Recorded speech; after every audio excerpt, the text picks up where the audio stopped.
regionali del 3 e 4 ottobre, chiuse le liste, la carica dei candidati sindaco negli 84 comuni al voto in Veneto, occhi puntati su Chioggia, Conegliano, Montebelluna, Dolo e Cittadella.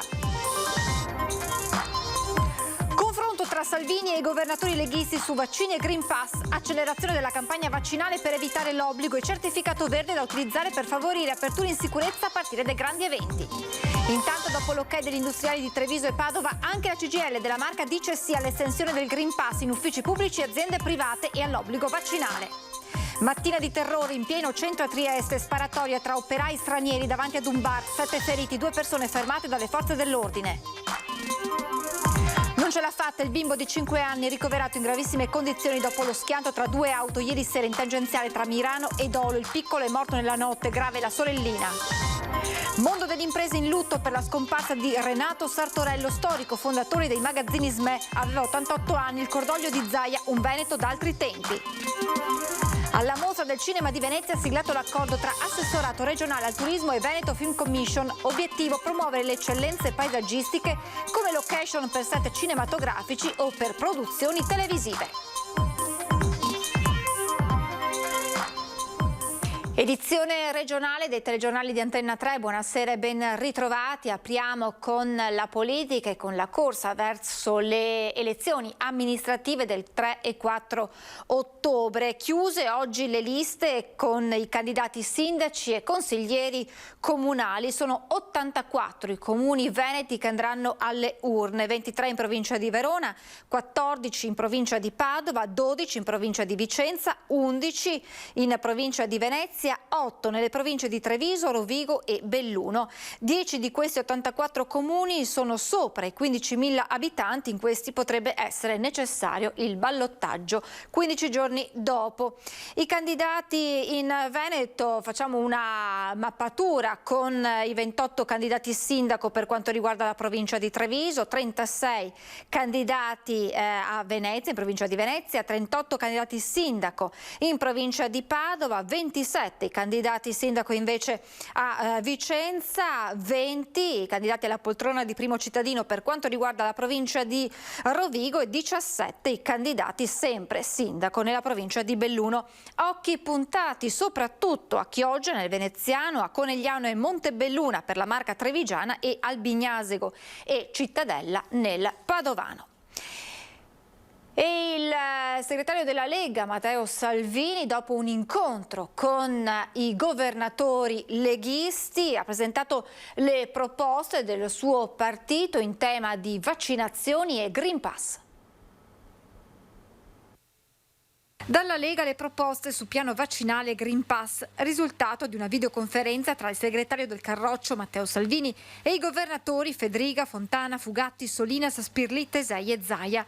Al primo punto la promozione della campagna vaccinale, partendo dal presupposto, si legge nel documento, che un incremento delle adesioni può essere ottenuto con informazioni corrette, salvaguardando la libertà ed evitando obbligo o costrizioni che potrebbero servire solo in via eccezionale per alcune categorie specifiche. Il secondo punto riguarda il Green Pass, il cui utilizzo va visto per il partito per favorire aperture in sicurezza a partire dai grandi eventi. A questo si collega il tema successivo, ovvero la proposta di tamponi gratuiti per alcune categorie, così da permettere agevolmente l'ottenimento del Green Pass. È pur vero che ci sono delle categorie che non si possono vaccinare, che hanno diritto ad avere i tamponi gratuiti. Intanto, proprio in tema di vaccini e certificazione verde, domani nella Marca tornano a protestare i no Green Pass, con 2 manifestazioni in Piazza Borsa a Treviso e a San Vendemiano. Particolarmente attenzionata quest'ultima per l'arrivo di persone non solo dal Veneto ma anche dal Friuli Venezia Giulia. Penso che sia un valore della democrazia poter manifestare. Quando lo si fa nel rispetto delle regole, ben vengano le manifestazioni. Io non ho mai pensato che bisogna togliere le piazze a qualcuno contro le loro idee. Un quadro nel quale si inserisce la vicenda dell'infermiera del lab vaccinale di Villorba, sotto indagine per aver finto di inoculare il vaccino ad amici Novax che volevano il Green Pass. Questo è un fatto grave, nel senso che siamo davanti a una situazione nella quale si cercava la certificazione della vaccinazione senza farsi il vaccino. Abbiamo fiducia nella magistratura, negli inquirenti che hanno fatto le indagini, sembra di capire che siano poche le persone coinvolte da quel che ho capito, però questi fatti non possiamo accettarli, punto e basta. E dopo l'ok degli industriali di Padova e Treviso, anche la CGIL della marca trevigiana dice sì all'estensione del Green Pass negli uffici pubblici e nelle aziende private, ma anche sì all'obbligo vaccinale. Il sindacato e soprattutto la CGIL è per le vaccinazioni obbligatorie, per cui questa piazza è anche, se volete, indirettamente una risposta ai Novax. Il fatto che loro ce l'avessero in qualche maniera contesa, ovviamente questa è la risposta. Da Piazza Borsa, dove la CGIL ha scalzato i no Green Pass, occupandola tutta la giornata, prima con gazebo e stand informativi, poi con presentazioni e spettacoli, il segretario Mauro Visentin ribadisce la posizione della Camera del Lavoro, che accoglie favorevolmente tanto l'ipotesi di rendere obbligatorio il Green Pass negli uffici pubblici e nelle aziende private, quanto l'obbligo vaccinale. Ben venga, che facciano la legge, noi siamo perfettamente d'accordo. E cosa mi dice dei lavoratori invece che non vogliono piegarsi a questo? Questi lavoratori devono essere convinti, dopodiché se c'è una legge va rispettata. Ovviamente bisogna capire le esigenze anche di questi lavoratori, nel senso che se ci sono situazioni particolari vanno tutelate, ma se non ci sono situazioni particolari si devono adeguare a quanto prevede la legge. Oneri che non devono riguardare solamente i lavoratori, puntualizza Nicola Talmi della segreteria provinciale CGIL. Ci sono lavoratori che fanno dei lavori particolari, penso alla sanità e alla scuola, e quindi c'è già l'obbligo vaccinale per quei lavoratori particolari. Se voglio introdurre l'obbligo vaccinale, adesso l'obbligo è dei cittadini a essere vaccinati, perché i lavoratori dipendenti sono dei cittadini come gli altri. Perché allora deve valere ovviamente anche per i lavoratori autonomi, perché anche un avvocato, un elettricista o un commerciante ha rapporti con le persone, quindi se obbligo deve essere obbligo per tutti i cittadini. L'estensione della certificazione verde al mondo del lavoro è stata definita dal presidente di Assindustria Veneto Centro, Leopoldo Destro, una grande opportunità. Sono d'accordo. Abbiamo delle grandi opportunità, vanno viste, decise, programmate e sfruttate assieme. La cronaca, perché Trieste questa mattina si è risvegliata nel terrore. Prima una rissa, poi una sparatoria all'esterno di un bar di via Carducci. Tavoli e sedie che volano in aria, poi i colpi di pistola, i passanti che si rifugiano dove possibile e infine la fuga di 2 uomini armati fermati in seguito dalla polizia. Sullo sfondo della vicenda che ha tenuto con il fiato sospeso la città per tutta la mattinata, un regolamento di conti tra gruppi di operai di etnia kosovara. Via Carducci, pochi minuti prima delle 8, la strada comincia a riempirsi, le serrande dei negozi sono ancora abbassate, ma qualcuno già sosta davanti agli ingressi. Fuori dal bar Carducci Caffè, gestito da cinesi, staziona un gruppo di operai kosovari albanesi. Ad un certo punto davanti al locale si fermano 2 automobili ed un furgoncino. Ne escono alcuni uomini incappucciati, secondo alcune testimonianze, che scatenano una rissa contro i connazionali, dapprima a colpi di spranghe di legno o di ferro. Volano anche tavolini e sedie del bar. Poi quello che di fatto è un regolamento di conti che applica logiche tribali agli interessi scatenati dagli appalti o dai subappalti del mondo dell'edilizia e che pare accertato prenda il via da quanto accaduto in piazza Sansovino all'inizio di luglio, assume tutt'altro contorno. Uno degli assalitori tira fuori una pistola e spara. 7 i feriti, 4 trasportati a Catinara in codice rosso, 2 dei quali in gravissime condizioni sottoposti a delicatissimi interventi chirurgici. 1 è arrivato in codice giallo, altri 2 sono stati portati a Monfalcone. Alcuni passanti si diffugono nei locali della zona barricandovisi, altri chiedono aiuto alla panetteria Giorgi e si infilano nel laboratorio di via San Francesco. Nel frattempo 2 degli assalitori fuggono a bordo del furgone, saranno fermati nei pressi dell'Isert. Sembra ci sia stato un conflitto a fuoco. Per i 2 il fermo, ipotesi di reato tentato omicidio con uso di armi da fuoco, è questione di ore. Ci sarebbe da risolvere un conflitto di competenza fra le procure di Trieste e Gorizia. Resta da verificare la fuga a piedi lungo via San Francesco dell'assalitore con la pistola, che sparando ad altezza uomo avrebbe poi imboccato Galleria Fenice e che, se fosse confermata, aprirebbe uno scenario da brivido con un killer in giro. In via Carducci sopraggiungono la polizia, i carabinieri e la guardia di finanza, mentre la polizia locale regola il traffico, tenendo conto che di fatto la polizia blinda la zona dell'aggressione per evitare che le prove vengano inquinate. Stesso discorso per il marciapiede interdetto ai pedoni. 7 ambulanze per stabilizzare i feriti e trasportarli in ospedale. Col passare delle ore sul posto resta solo il personale della polizia per gli accuratissimi rilievi. Si cercano i bossoli persino nei tombini davanti al bar. 2 automobili, un Audi con targa slovena ed una Peugeot, vengono rivoltate da cima a fondo. All'interno di quest'ultima saranno rinvenute altre spranghe. La barista del locale vicino a quello interessato dall'accaduto, rimasta dentro il bar fino a quell'ora, viene condotta in questura per rilasciare la propria testimonianza. E mano a mano il numero di passanti che, incuriositi dall'accaduto, si fermavano per fare immagini con i cellulari diminuisce e consegna la storia della città un sabato mattina che con tutta probabilità rappresenterà un punto di non ritorno. E poi le testimonianze oculari sulla sparatoria di via Carducci di una barista del locale adiacente, proprio al Carducci Caffè, davanti al quale si è consumato l'episodio, la sparatoria, e del titolare del chiosco di bigiotteria piazzato proprio al centro della scena. Lei in quel momento stava pulendo i vetri, mi hanno detto, oppure mi sbaglio? Io guarda, c'è ancora fuori il mio sgabellino, ma per fortuna il cielo ha voluto che la signora entrasse dentro e come l'ho seguita abbiamo cominciato a sentire tutti questi tafferugli, ho chiuso la porta, io e la signora eravamo dentro. Quindi vi siete barricate? Sì. Questa è la testimonianza telefonica rilasciata all'ANSA da Lorenza, la banconiera del Royal Bar di via Carducci, che ha vissuto sulla propria pelle i momenti della rissa con le spranghe prima e della sparatoria poi. Io ho visto persone che si davano botte con spranghe, bastoni, tavolini, si tiravano tavolini in schiena, c'erano delle all'inizio prima si sono menati qua davanti, diciamo, si sono dati botte qua davanti, c'erano persone a terra e li continuavano a dare botte, poi c'è stato un momento in cui sono andati via e dopo sono ritornati, ho sentito lo sparo, ho visto la pistola, tra l'altro avevamo anche un bossolo qui davanti.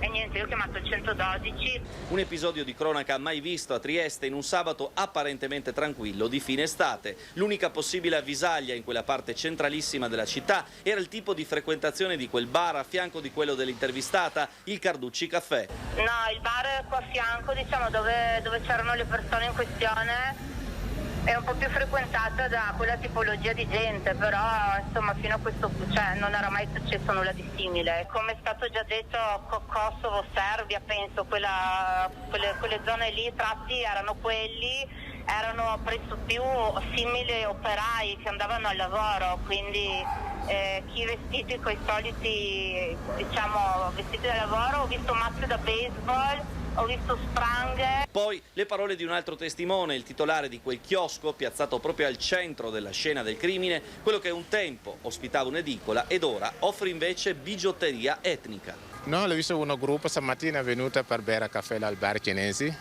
e l'altro è venuto con macchina, una frigone, 2 macchine, se l'ho cominciato a piccare. Non ho niente di parole, sono venuta per fare casinato. E picca tante persone, dopo cappa via, 2 cappate via con frigoni e dopo è rimasto, mi pacca il mio vitrino là davanti ai cinesi e così. Colpi di pistola? Sì. Lui c'era una uomo grossa, ha portato le pistole. Sì, colpi di pistola, l'ha detto, ha sentito i colpi di pistola, poi non ho capito, 2 persone sono state portate via con un furgone? No, una dell'autista, una di pistole, non è guidato, lui è andato con l'altra persona, cappata via frigone bianca. Tragedia in autostrada, uno schianto che ha coinvolto 2 auto, un bimbo di 5 anni non ce l'ha fatta, è deceduto in nottata all'ospedale di Padova. Grave la sorellina, ricoverati in ospedale anche i genitori. Non ce l'ha fatta il bimbo di 5 anni di nazionalità tedesca che è deceduto all'ospedale pediatrico di Padova, dove era stato ricoverato in condizioni disperate a seguito dell'incidente avvenuto ieri sera intorno alle 20:30 lungo la A57 tangenziale di Mestre tra il casello Mirano Dolo e la connessione della 4. Apprensione per la sorellina, gravissima, trasportata a Padova, ora in terapia intensiva, in prognosi riservata, ricoverati anche i genitori. Si è trattato di un tamponamento tra 2 auto la famiglia tedesca stava rientrando a casa dopo il periodo di vacanza trascorso sul litorale veneziano. Poi il tragico impatto con l'altra vettura per cause ancora in corso di accertamento da parte della Polizia Stradale di Mestre. Sul posto, oltre alla Polstrada, sono intervenuti e hanno lavorato fino a notte inoltrata i vigili del fuoco, il SUEM, il soccorso meccanico e il personale di concessioni autostradali venete. Il tratto autostradale è stato chiuso per ore a causa dei mezzi incidentati e per consentire le operazioni di soccorso. Non è escluso che il sinistro sia avvenuto in seguito ad un rallentamento collegato alle lunghe file causate da un precedente tamponamento senza feriti, avvenuto intorno alle 18 in un tratto di A4 compreso tra il bivio con la A57 Padova Est. Aveva voluto provare la moto dell'amico, il 17enne padovano morto dopo un tragico incidente stradale a Selvazzano. Soccorso da un automobilista, il giovane dopo la caduta si era rialzato. Aveva detto di stare bene all'automobilista di passaggio che lo aveva soccorso in via Don Bosco a Caselle di Selvazzano. La vita di Filippo Contin, 17 anni, residente a Padova, è invece finita poche ore dopo in ospedale, dove i medici hanno tentato un disperato intervento chirurgico. Secondo una prima ricostruzione, il ragazzo intorno alla mezzanotte di venerdì aveva preso in prestito da un amico la sua moto senza avere il patentino per guidarla. Pochi chilometri dopo, il giovane avrebbe perso il controllo del mezzo finendo contro un palo della segnaletica. Subito soccorso dai sanitari del SUEM, allertati dall'automobilista che lo aveva visto a terra, le sue condizioni sono rapidamente peggiorate. Indagini sono in corso da parte dei carabinieri che hanno sequestrato il mezzo. Lutto nel mondo dell'imprenditoria veneziana. È scomparso all'età di 88 anni Renato Sartorello, il patron della SME. Nato a Ceggia nel 1933, iniziò con un negozio di generi alimentari nella frazione di Gaianiga, passando poi dagli elettrodomestici alla fine degli anni 60, a cui affiancò in seguito l'arredamento. Il marchio SME viene depositato nel 1983. Nel 2003 l'acquisto del gruppo Bergamin, leader nel settore del mobile, che porta il suo gruppo ad un giro d'affari da centinaia di milioni di euro ed oltre 1000 dipendenti. Ha costruito da zero un impero innovativo, ha ricordato il presidente della regione Luca Zaia, perché è con lui che sono nati grandi store in Veneto e oggi penso che non ci sia un cittadino che non abbia conosciuto i suoi grandi magazzini. Zahra Ahmadi, l'attivista afghana, ha riabbracciato il fratello Ahmed, ristoratore veneziano, che aveva lanciato numerosi appelli per riportarla in Italia. La donna, che i prossimi giorni rientrerà nel veneziano, dice: molte delle mie amiche rimaste a Kabul pensano al suicidio piuttosto che perdere la loro libertà.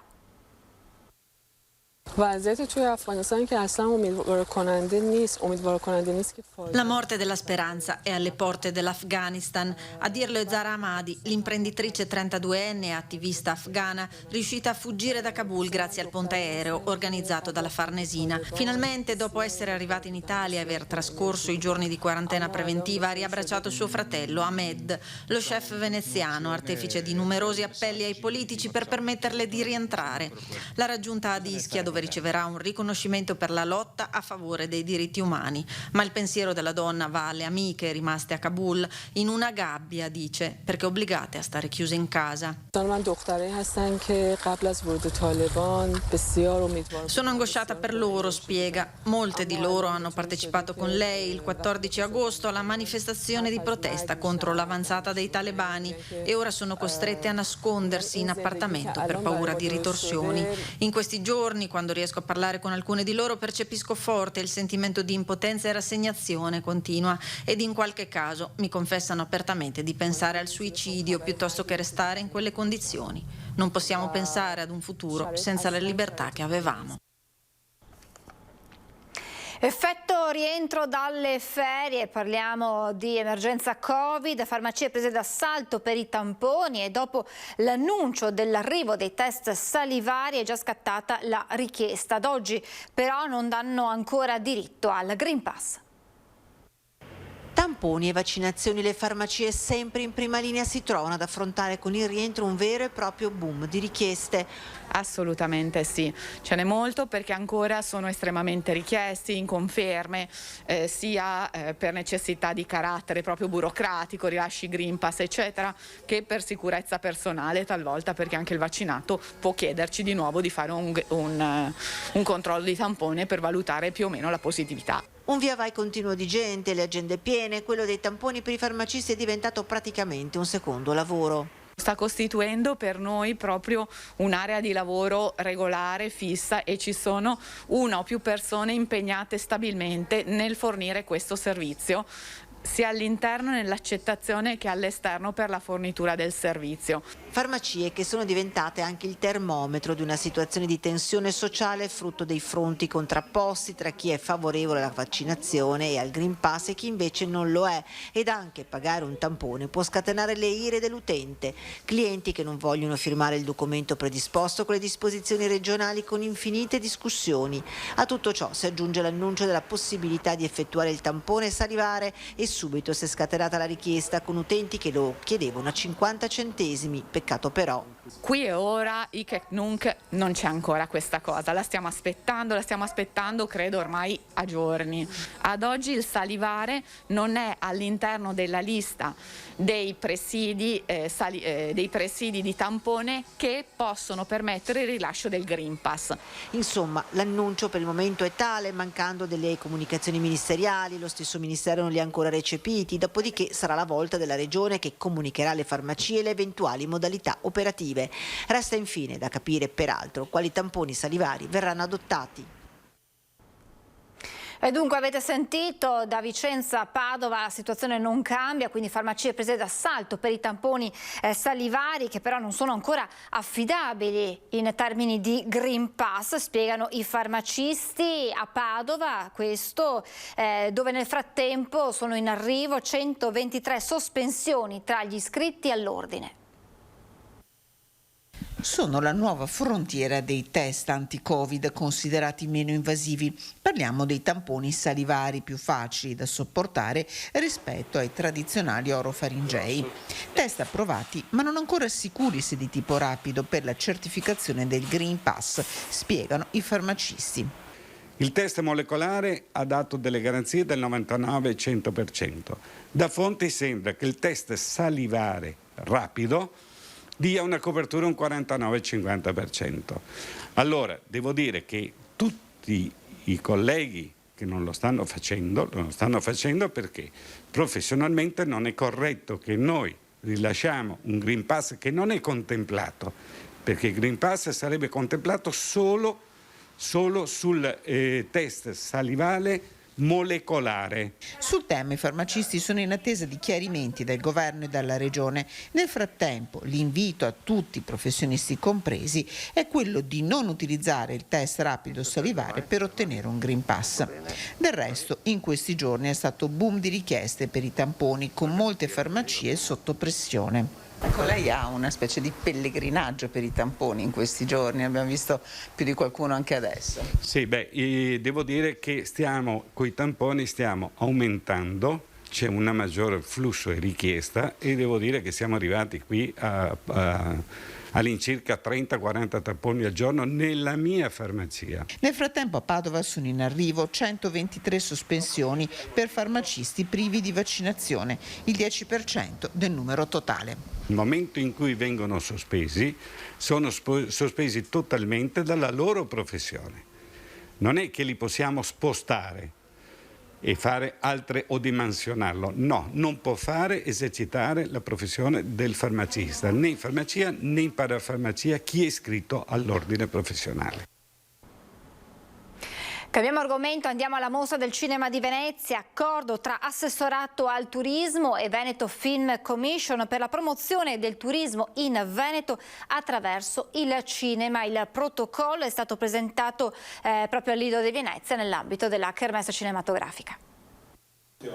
Il cinema non è solo un mezzo di espressione artistica, una manifestazione culturale o semplicemente un veicolo di intrattenimento. Il cinema è anche un potente strumento che offre visibilità e promozione ad un territorio e nasce proprio con lo scopo di promuovere le eccellenze paesaggistiche regionali da suggerire come location per set cinematografici o da inserire in produzioni televisive. Il protocollo siglato da Veneto Film Commission e Regione Veneto, presentato al Lido in occasione della 78esima Mostra del Cinema di Venezia. Noi non vogliamo valorizzare delle destinazioni che sono già conosciute a livello internazionale, insomma voglio dire, la gente viene già a girare i film gratis a Venezia, non serve che dietro ci sia la regione che faccia promozione da questo punto di vista. Noi invece dobbiamo far conoscere altri luoghi di questa regione che appunto magari sono meno noti ma non per questo meno belli e quindi incentivare queste produzioni a scoprire degli angoli di questo territorio e valorizzarli. Questa è un po' l'idea, raccontando ovviamente anche delle storie.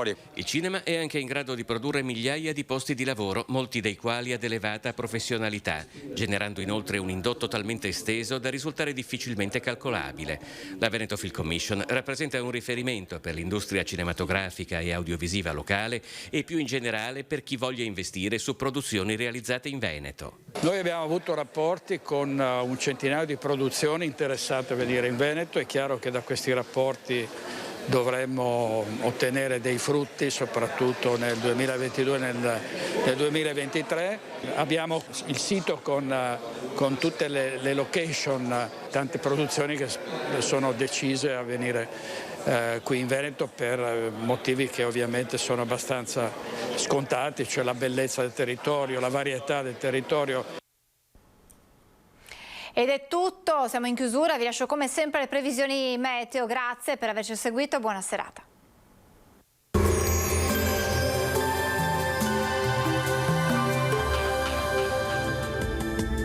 Bentrovati al meteo. Alta pressione in rinforzo, sarà una domenica 5 settembre in prevalenza con tempo buono, ma non mancherà qualche fenomeno. Vediamo insieme il dettaglio. Sul Veneto bel tempo, sarà soleggiato sulla nostra regione con cielo sereno o poco nuvoloso. In montagna al pomeriggio qualche addensamento in più e locali acquazzoni, ma di breve durata e in genere non di forte intensità.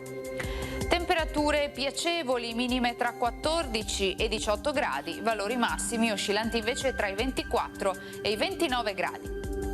Ci spostiamo ora sul Friuli Venezia Giulia, dove avremo la stessa situazione, qualche rovescio nelle ore pomeridiane in montagna, vedete, sole altrove. Temperature minime tra 15 e 19 gradi, massime sui 27 e 29 gradi. Infine diamo uno sguardo alla situazione del Trentino Alto Adige. Condizioni anche qui variabili, dapprima soleggiato, a seguire sarà possibile qualche temporale a carattere sparso. Temperature minime intorno ai 14-16 gradi, massime infine sui 28 all'incirca. Dal meteo è tutto, vi auguro un buon proseguimento come sempre in compagnia di Antenna 3.